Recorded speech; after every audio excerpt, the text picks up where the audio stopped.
be a vetting committee. I think okay. in the last republic it was vetting committee, but since the 1992 constitution, the name has been changed to appointments because vetting tend to connote a certain meaning. It's true. Yeah, It actually limits your work as appointment committee.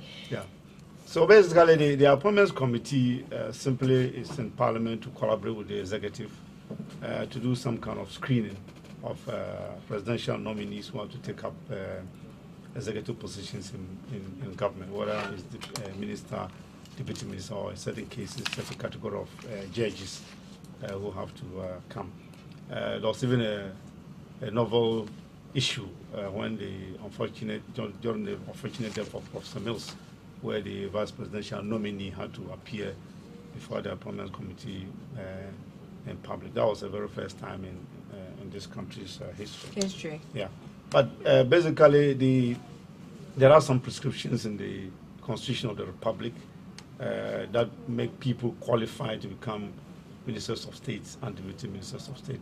And so the appointments committee is simply to do some verification and ensure that the president's nominee does qualify in terms of constitutional provisions to occupy the position that he or she has been nominated for.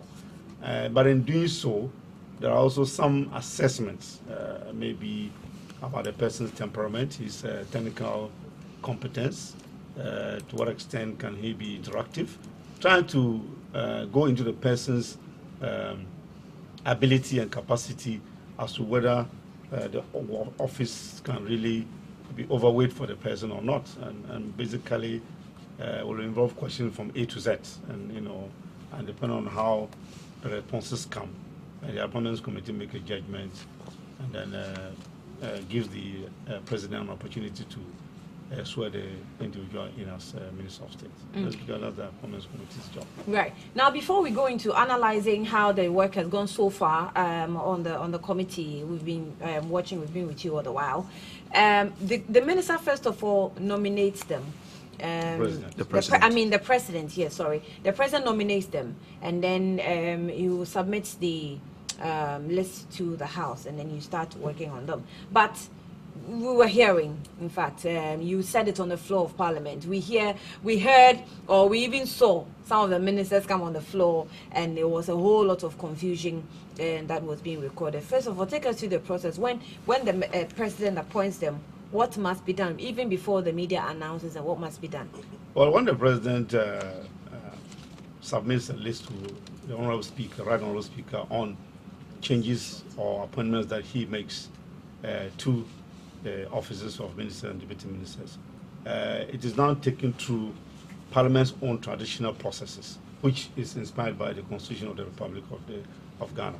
And one of the steps is to actually publish the list in the newspapers or in the media, asking the public, inviting the public really, to submit memoranda, comments, sometimes petitions as to the individuals for Parliament. And there's a mandatory period within which this must be done, after which the individuals are now called before the appointment committee publicly to do it. This is after the Speaker reads out the list in Parliament, in which case the list now becomes the possession of Parliament, and it is referred to the appointments committee. And the appointments committee, through its established institutional arrangements, publishes the list, inviting the public to submit their comments or memos on the individuals.